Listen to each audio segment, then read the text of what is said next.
Homework, a short play by Vance. Lucy, early 30s, sits in the waiting room of her psychologist. She glances from the office door to the exit and back again. Abruptly, she stands, addressing the audience. Homework. She gave me homework. Made me feel like I was a little kid again. And just like when I was at school. I haven't done it. I mean, who gives homework in therapy? Like, yeah, work on this, work on that. But seriously, what does being a woman mean to you? Come on, what kind of questions are that? Maybe I should go. Kind of get it though, why she asked. It is big, what's going to happen? It's not every day you decide to cut off your boobs. It was an easy decision in the end. Both gene mutations, and it got her young, my birth mother. Imagine finally feeling like you're in a good enough place to find out about your past. You jump through all the bureaucratic hoops of the once archaic adoption system, and you sit back and hope that the most important person you've never met wants to meet you too. And she's dead. Dead. Died of breast cancer when I was 10 years old. All the answers gone, just like that. At least now I know about the curse. Genetics, eh? They can be a bitch.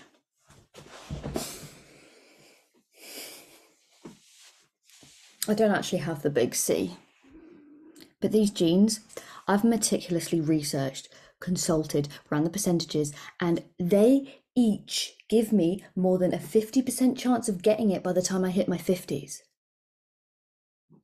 What would you do? The risk. It's too great. Surgery's my best option. A bilateral prophylactic mastectomy. I don't want to die. So, off they come. And what being a woman means to me is irrelevant. Yeah, we live in a society that dictates to women what being a woman should look like, what our function is, what their function is. And sure, I've likely been influenced by this. How can anyone not be? It's like plastered everywhere, selling everything from toothpaste to tyres, clocks to closets. Honestly, it's no wonder I never really liked mine. No woman thinks they're perfect.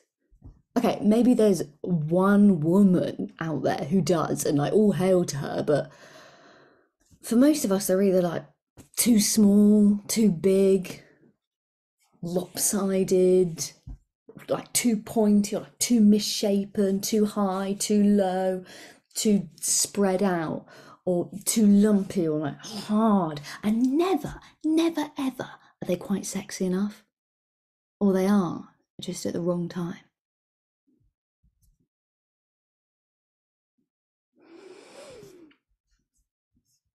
Though despite their imperfections, and even though I do consider myself the king witch of all feminists, every now and again, I have to admit, I do dress them up, put on some nice lingerie, or pick a dress where they're on display and like try and be desirable.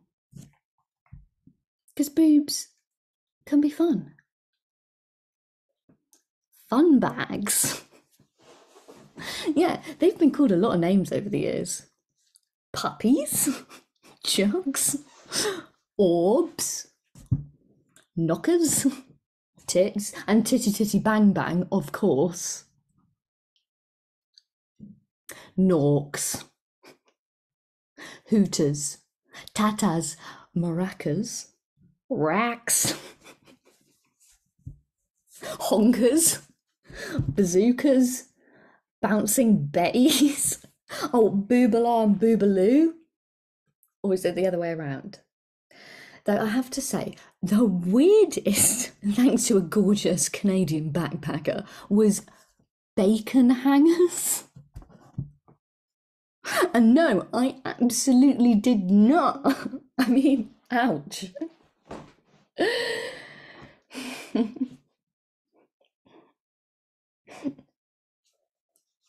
Soon there'll be one name for them.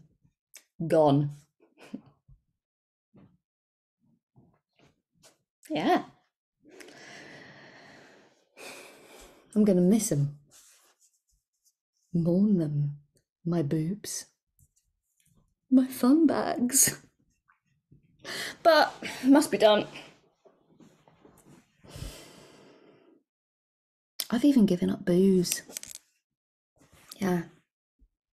I did that when I discovered that alcohol increases the risk of breast cancer. The World Health Organization's been trying for years to have that bit of fact plastered on bottles as a warning. Seems the alcohol lobby has even deeper pockets than the tobacco industry.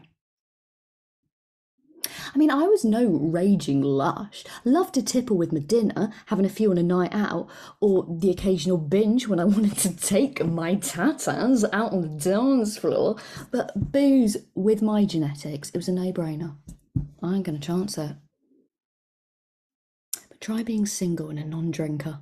I learned the hard way not to put that on my profile. The drop-off rate was phenomenal. You're obviously either an alcoholic or an uptight no-fun cow. And now I'm going to be an uptight no-fun cow with no boobs. Jesus.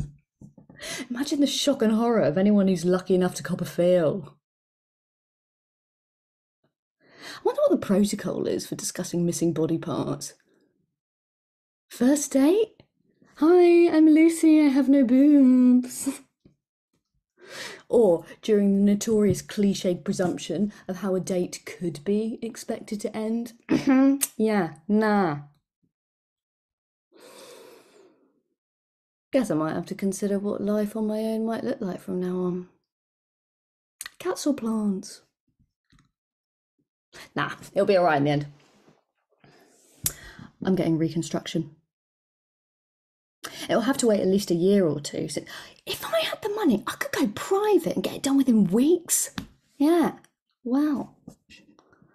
They'll look great, of course. Nice shape and size. They'll feel different, naturally. And those scars, I'll be lathering them with bio oil. But don't get me started on the nipples. What about my pleasure? Seems no one on the medical fraternity has given that any consideration. Why can't they keep them for you and put them on ice or something? Yeah, I know. At least the tattooist lets you choose the colour. I wonder if anyone's ever said, I'll go with green to match my eyes. Oh, and then there's the whole motherhood gig, the other primary function. Man, I can just imagine bottle feeding my little one in some park and having some smug parenting advice from a complete stranger tut-tutting about the horror of using formula. Breast is best. Breast is best. Oh, how I'd enjoy flashing them and watching their righteous faces crumble as they stumble for words and not finding them, mumble something incoherent as they slink away in shame. Though that, it seems, is not likely ever going to happen because they want to take it all. Kind of been holding out hope for one kid at least. See, it's not just my boobs. Apparently, these faulty genes also radically increase my risk of ovarian cancer. Double whammy. Not ready to face that yet, to be cannibalised even more. I have to come to terms with saying goodbye to these first, before I inevitably do what I should, and face the pain and grief of living a childless life as opposed to choosing a child-free one.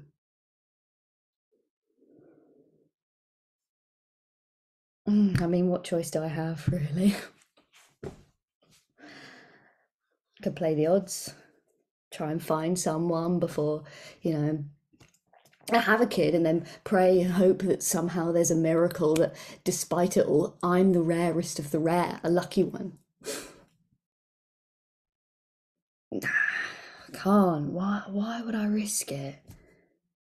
To avoid being childless or alone? Are they fates worse than death? Are they the only things that define me as a woman, who I am in relationship to others, as a partner or a mum?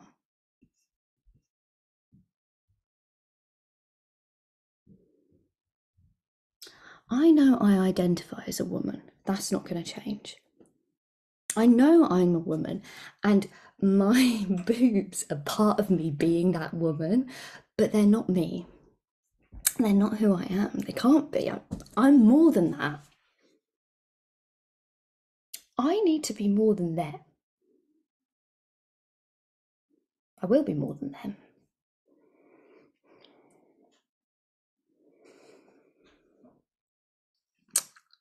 Guess this is what she's been trying to get at.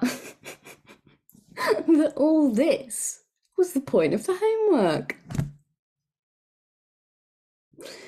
Yeah. I think I should. We'll stay.